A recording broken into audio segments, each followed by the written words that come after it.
मानक चंद, कमला देवी, राकेश, नीतू, ऋषभ और Ayushi Musharraf, B123, Sethi colony, Jaipur. Shri Parshwanath re rolling mills limited, Durgapur 1, Bardhaman, West Bengal. Amita Jain, पत्नी अनिल कुमार जैन, संगीता जैन, पत्नी विपिन कुमार जैन। रत्नम प्रभा वाडेकर, प्रणिया शाह, रंजना कोठारे, वर्षा शाह, बारामती।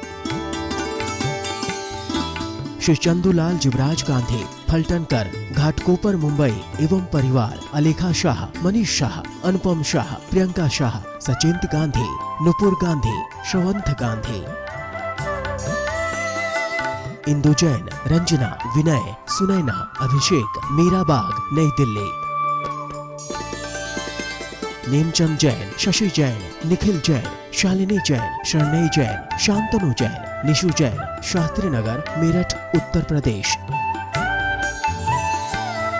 मोहिनी देवी बाकलीवाल, धर्मपत्नी स्वर्गीय श्री कल्याण मलजी बाकलीवाल। पुत्र धर्मचंद बाकलीवाल, कमल कुमार बाकलीवाल, अजीत कुमार बाकलीवाल।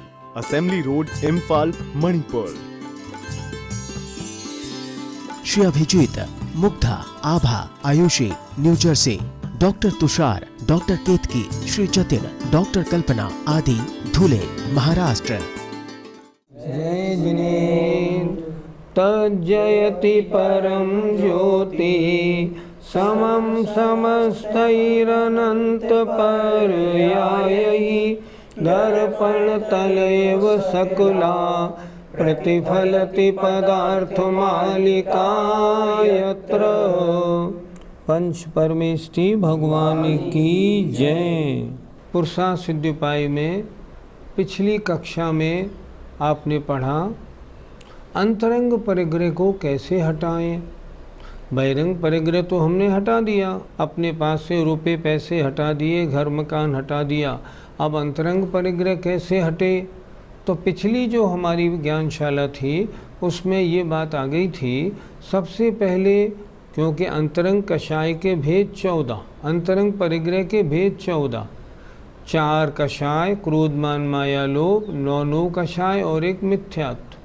तो पहले ये बताया था सम्यक दर्शन प्राप्त करो ताकि मिथ्यात्व और अनंतानुबंधी क्रोध मान माया लोभ हट जाएं।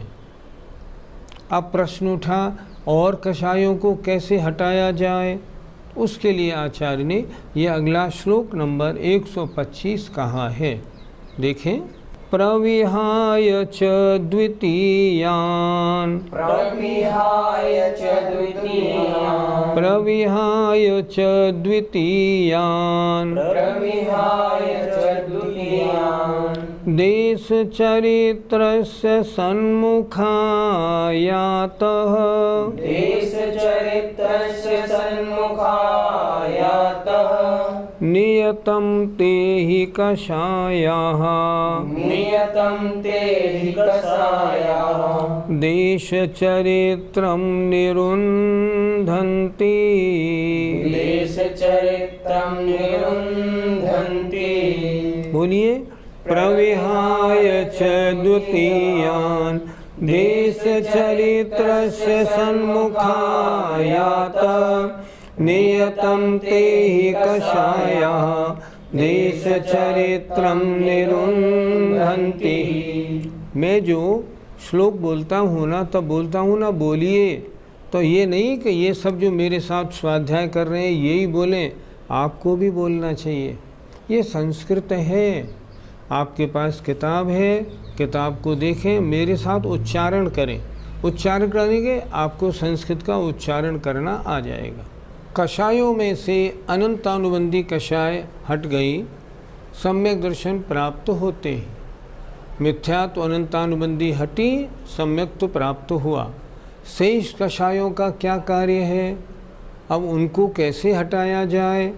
उसके बाद उसके लिए देखिए, प्रविहाय छोड़कर और द्वितीयान दूसरे नंबर की कषायों को, अर्थात अप्रत्याख्यानावरण, क्रोध मान माया लोभ, इन 4 को प्रविहाय छोड़कर और द्वितीयान माने अप्रत्याख्यानावरण क्रोध मान माया लोभ को।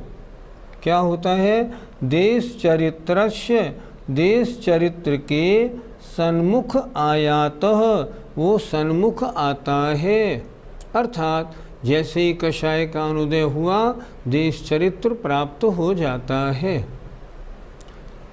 ते ही कषायाः, वे कषाय वास्तव में नियतम मन निरंतर देश चरित्रम, देश चरित्र को रोकती हैं, रुकावट डालती हैं। ये कषाय करती क्या हैं? ये कषाय हमारी बुद्धि को भ्रमित करने का कार्य करती हैं। अर्थात मान लो सम्यक दर्शन हो गया, लेकिन अप्रत्याख्यानावरण कषाय क्या करेगी? निरंतर अपनी बुद्धि में ये भ्रम पैदा करेगी, व्रतों को नहीं लेना, तुमसे पलेंगे नहीं, अभी समय नहीं है, बुढ़ापा आएगा तब देखेंगे। ये इनका कार्य है। बहुत से लोग ऐसे होते हैं, सम्यक दृष्टि बन भी गए, स्वाध्याय भी खूब करते हैं, व्रतों के नाम से तो कपकपी छूटती है। ये क्यों है? अप्रत्याख्यानावरण का तीव्र उदय। तो हम क्या करें? अप्रत्याख्यानावरण का उदय है, अब वो ऐसी बुद्धि करती है तो हम क्या करें? नहीं नहीं, अपना पुरुषार्थ जागृत करेंगे, अप्रत्याख्यानावरण हटेगी, देश चरित्र होगा। ऐसे ही तो होता है। पंडित जी, अप्रत्याख्यानावरण कषाय की परिभाषा क्या है? जो कषाय ईशत त्याग पर आवरण करे। आ माने ईशत, प्रत्याख्यान माने त्याग, और उस पर जो आवरण करे। ईशत त्याग का मतलब देश चारित्र, अर्थात जो कषाय देश चारित्र न होने दे उसका नाम अप्रत्याख्यानावरण कषाय है। जब तक अप्रत्याख्यानावरण कषाय का उदय रहता है, आत्मा में व्रत प्रतिमा आदि लेने के विचार ही नहीं बनते, पुरुषार्थ उस ओर लगता ही नहीं, मन में कभी आता ही नहीं कि मुझे व्रत प्रतिमा आदि लेनी है। ये किसका काम है? अप्रत्याख्यानावरण कषाय के उदय से होने वाली विभाव परिणति विकृति है। इसलिए यहाँ क्या बताया? अप्रत्याख्यानावरण कषाय रूप परिग्रह का त्याग करें तो क्या होगा? ये हटेगी और जीव देश चारित्र के सन्मुख आ जाएगा। क्योंकि जब तक ये कषाय हैं तब तक निरंतर देश चारित्र की रुकावट करती है। पंडित जी, अप्रत्याख्यानावरण कषाय का उदय किन किन गुण स्थानों में होता है?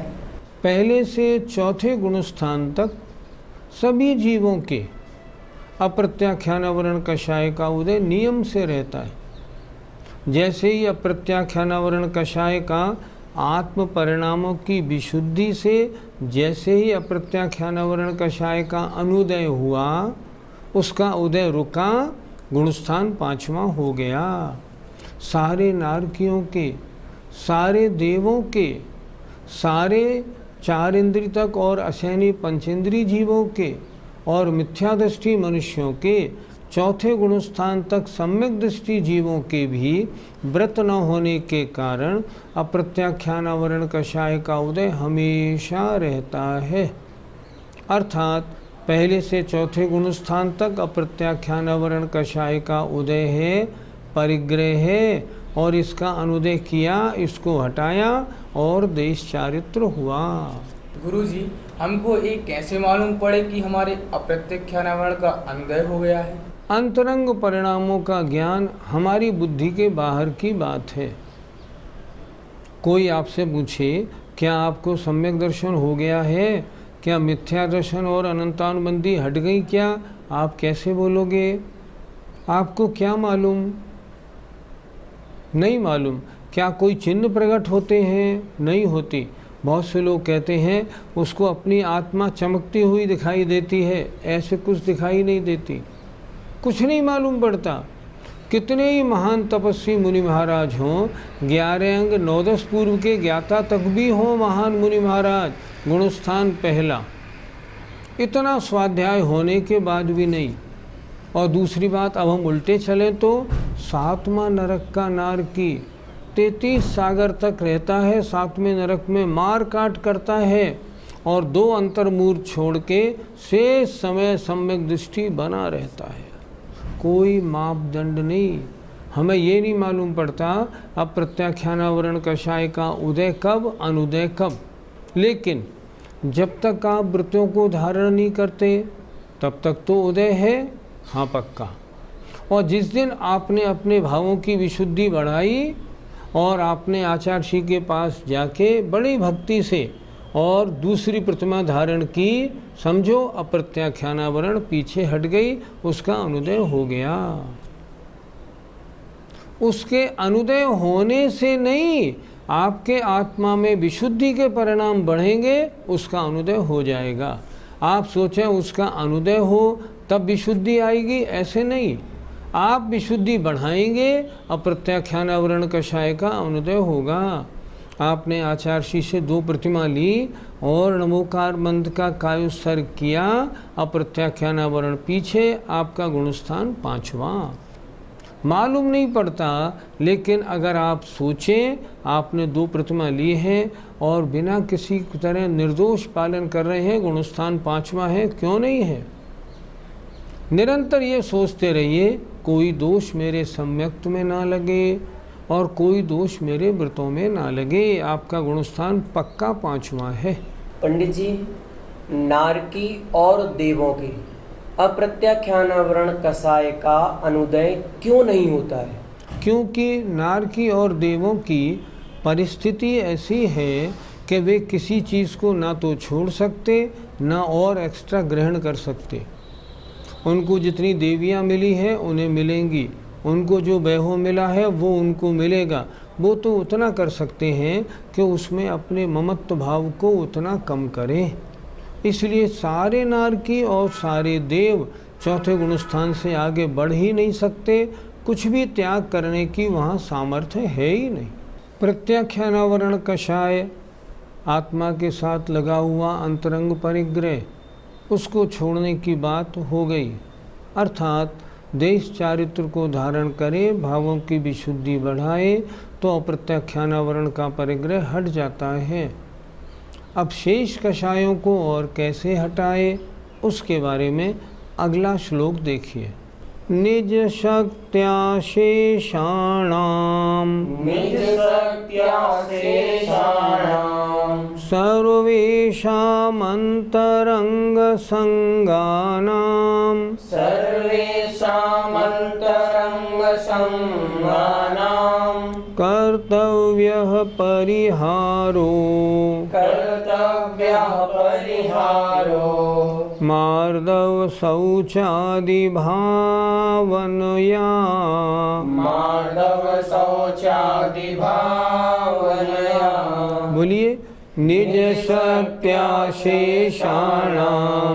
सर्वेषामन्तरंग संगानाम कर्तव्य परिहारो मार्दव शौचादि भावनया। अप्रत्याख्यानावरण कषाय का अनुदय हुआ, देश चारित्र हुआ, देश चारित्र की विशुद्धि बनाई, अप्रत्याख्यानावरण कषाय हट गई। शेष कषाय बची अब प्रत्याख्यानावरण और संज्वलन और 9 कषाय। उनके लिए क्या करे? निज शक्त्या, निज माने अपनी शक्त्या, शक्ति के अनुसार शेषाणाम बाकी बचे हुए अंतरंग परिग्रहों का, अनंतानुबंधी अप्रत्याख्यान और मिथ्यात्व को छोड़ दो, बाकी शेष प्रत्याख्यान और संजुलन कषायों का सर्वेषाम समस्त ही अंतरंग संगानाम परिग्रहों का कर्तव्य है, करना चाहिए, परिहारो त्याग। मतलब अनंतानुबंधी अप्रत्याख्यान तो हट गए, अब बचे उनका क्या करना चाहिए? उनका भी त्याग करना चाहिए। कैसे करे? उन्होंने बताया मार्दव शौच आदि भावनाओं के द्वारा। जो मार्दव शौच आदि भावनाएं हैं उनके द्वारा शेष जो कषाएं बची अब उनको भी त्याग करे, दूर करे, और इस तरह अंतरंग परिग्रहों से दूर हो जाएगा। फिर देखिए अपनी शक्ति के अनुसार अपनी शक्ति से शेषाणाम बाकी बचे हुए कषाय रूप अंतरंग परिग्रहों का सर्वेशाम सबका अंतरंग परिग्रहों का परिहारो कर्तव्य त्याग करना योग्य है। कैसे करे? मार्दव शौच आदि भावनाओं के द्वारा अपनी आत्मा में इन भावनाओं को लाएगा, भावनाओं से विशुद्धि बढ़ेगी और जो कषायें हैं अपने आप आत्मा से अलग हो जाएगी। अंतरंग परिग्रह दूर करने का यही एक मार्ग है। पंडित जी, प्रत्याख्यानावरण कषाय किसे कहते हैं? प्रत्याख्यान माने त्याग, उस पर जो आवरण डाले, अर्थात जो महाव्रतों को धारण ना करने दे, अर्थात जो सकल चारित्र स्वीकार ना करने दे, अर्थात जो मुनि ना बनने दे, उसका नाम है प्रत्याख्यानावरण कषाय। जब तक प्रत्याख्यानावरण कषाय का उदय है तब तक मुनिपद धारण करने का आत्मा में पुरुषार्थ नहीं हो पाता। ये कषायें आत्मा की उस बुद्धि को रोकती हैं। कोई क्षुल्लक एलक महाराज हैं, मान लीजिए साल 2 साल 3 4 साल हो गए और फिर भी वे मुनि नहीं बन पा रहे हैं। कारण क्या है? प्रत्याख्यानावरण कषाय का तीव्र उदय है। जब तक वो प्रत्याख्यानावरण कषाय की मंदता करने का प्रयास नहीं करेंगे मुनिपद धारण नहीं हो पाएगा। गुरु जी, संजुलन कषाय किसे कहते हैं? जो चारित्र की पूर्णता ना होने दे। संज्वलन संयम के साथ जो जलती रहे, संयम को नष्ट न करे पर संयम के साथ जो अपना कार्य बराबर जारी रखे, उसका नाम है संज्वलन कषाय। ये कषाय कहाँ तक रहती है? ये 10वें गुणस्थान तक रहती है। ये किसका घात करती है? यथाख्यात चारित्र का घात करती है। अर्थात यथाख्यात चारित्र माने चारित्र की संपूर्णता। जब तक संजुलन कषाय का उदय है तब तक यथाख्यात चारित्र नहीं होता। इसलिए अंतरंग परिग्रहों में से संजुलन कषाय को अगर दूर करना है तो परिणामों की विशुद्धि बढ़ाएं, ध्यान लगाएं मुनि महाराज, और यथाख्यात चारित्र 11 और 12वें गुणस्थान को प्राप्त कर लें, तब इन परिग्रहों से भी दूर हो जाते हैं। पंडित जी, प्रत्याख्यानावरण और संजुलन कषाय का उदय किन गुणस्थानों तक रहता है? प्रत्याख्यानावरण कषाय का उदय 5वें गुणस्थान तक है। 5वें गुणस्थानों में परिणामों की विशुद्धि बढ़ी, प्रत्याख्यानावरण कषाय का अनुदय हुआ और मुनिपद धारण हुआ। आचार्य श्री के पास पहुँचे, उनसे निवेदन किया, महाराज मुझे मुनि दीक्षा दीजिए। उन्होंने मुनि दीक्षा के संस्कार किए, कपड़े उतार के फेंके, अंतरंग में प्रत्याख्यानावरण कषाय का अनुदय हुआ, व्यवहार में सर्व परिग्रह का त्याग हुआ, भावलिंग हुआ, 6ठा 7वां गुणस्थान हो गया। प्रत्याख्यानावरण कषाय का उदय 5वें गुणस्थान तक। संजुलन कषाय के उदय में संजुलन क्रोध मान माया का उदय 9वें गुणस्थान तक और संजुलन सूक्ष्म लोभ का उदय 10वें गुणस्थान तक रहता है। 10वें गुणस्थान के बाद किसी कषाय का उदय नहीं रहता और इसके ऊपर के गुणस्थानों में जो मुनि महाराज हैं समस्त अंतरंग परिग्रह से रहित रहते हैं। पंडित जी, इसमें आया है मार्दव शौच आदि भावनाया, अर्थात इससे हमें क्या समझना चाहिए? ये मार्दव शौचादि भावनिया ये आत्मा के परिणाम हैं, इसे अच्छी तरह समझते हैं। उत्तम क्षमा अपनी आत्मा में लाएं, उससे क्या होगा? क्रोध कषाय समाप्त होगी। उत्तम मार्दव की निरंतर भावना होगी तो मान कषाय समाप्त होगी। उत्तम आर्जव रूप परिणाम बनेंगे, निरंतर इस रूप भावना रहेगी, माया कषाय का अभाव होगा। और जहाँ उत्तम शौच धारण करेगी आत्मा तो लोभ कषाय का भी अभाव हो जाएगा। मार्दव शौचादि भावनया का मतलब उत्तम क्षमा, मार्दव, आर्जव और शौच आदि भावनाओं के द्वारा अर्थात इन धर्मों को आत्मसात करके जो आत्मा में विशुद्धि होगी, वो विशुद्धि वास्तव में आत्मा को कषाय रहित कर देगी। सारे अंतरंग परिग्रह समाप्त हो जाएंगे और आत्मा परिग्रह रहित 10वें गुण स्थान से ऊपर पहुंच जाएगी। इसलिए यहाँ बहुत सुंदर लिखा इन्होंने, मार्दव शौच आदि भावनाओं के द्वारा मुनि महाराज इसमें डूबे। उन्होंने उत्तम क्षमा मार्दव आर्जव शौच धर्म को धारण किया, कषाय सारी हटने लगी और गुणस्थान 11वां हो गया। इस तरह इसका ये अर्थ बनता है। पंडित जी, यहाँ अपनी शक्ति के अनुसार क्यों लिखा? जब भी कोई व्रती मुनिपद धारण करेगा ना, तो अपनी शक्ति के अनुसार ही तो धारण करेगा।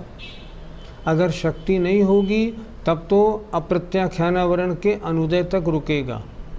जब वो देखता है श्रावक के व्रतों का पालन मेरा बहुत अच्छी प्रकार हो रहा है, मुझे आगे बढ़ने में कोई दिक्कत नहीं है, सब परिस्थितियां मेरे अनुकूल हैं, शरीर आदि साथ दे रहे हैं, भावों की विशुद्धि बढ़ा के मुनिपद धारण कर लेता है। और मुनिपद धारण करने के बाद जब वो अपने शरीर के सहनन के अनुसार जब धर्म ध्यान और उसके बाद शुक्ल ध्यान में जब लगता है, तब शेष सारी कषायों की समाप्ति कर देता है। बिना अपनी शक्ति के तो कोई कार्य होगा नहीं। बहिरंग कर्मों का जितना भी अनुदय होगा, वो सब आत्मा की विशुद्धि को जितना पुरुषार्थ से मैं बढ़ाऊंगा उतना ही तो होगा। तो अपनी शक्ति के अनुसार ही शेष अंतरंग परिग्रहों का परिहार किया जा सकता है। शास्त्रों के अनुसार अपनी भावों की विशुद्धि बढ़ाने के साधनों को समझे, बहिरंग में वैसी ही वितरागता लाए, समस्त परिग्रह सबसे दूर हटे, अंतरंग में ध्यान की एकाग्रता बनाए, धीरे धीरे कषाय रूपी परिग्रह आत्मा से निकलता जाएगा और गुणस्थान 11वां 12वां बन जाएगा। कषाय रूपी अंतरंग परिग्रह का सद्भाव 10वें गुणस्थान तक है। इसके आगे के 4 गुणस्थानों में अंतरंग परिग्रहों में एक भी परिग्रह नहीं है।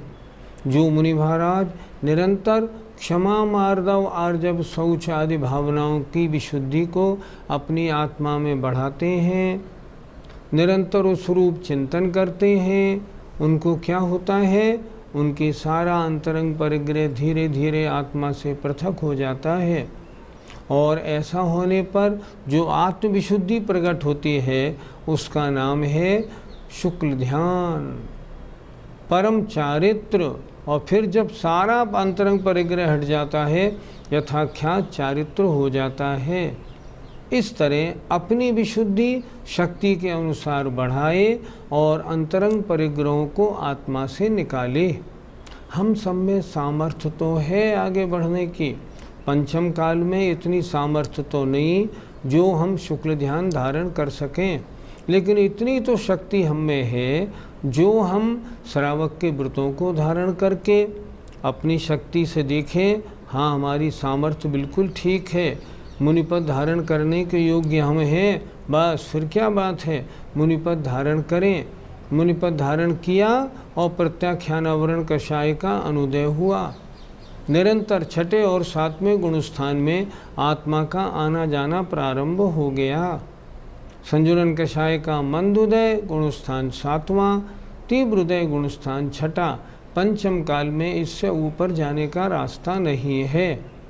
हम सभी श्रोताओं को, हम सबको ये करना चाहिए, धीरे धीरे अंतरंग परिग्रहों को कम करें। जितना कम करेंगे आत्मा उतनी पवित्र बनेगी, मोक्ष मार्ग उतना स्पष्ट होगा। पुरुषार्थ हमें ही करना है आगम के अनुसार।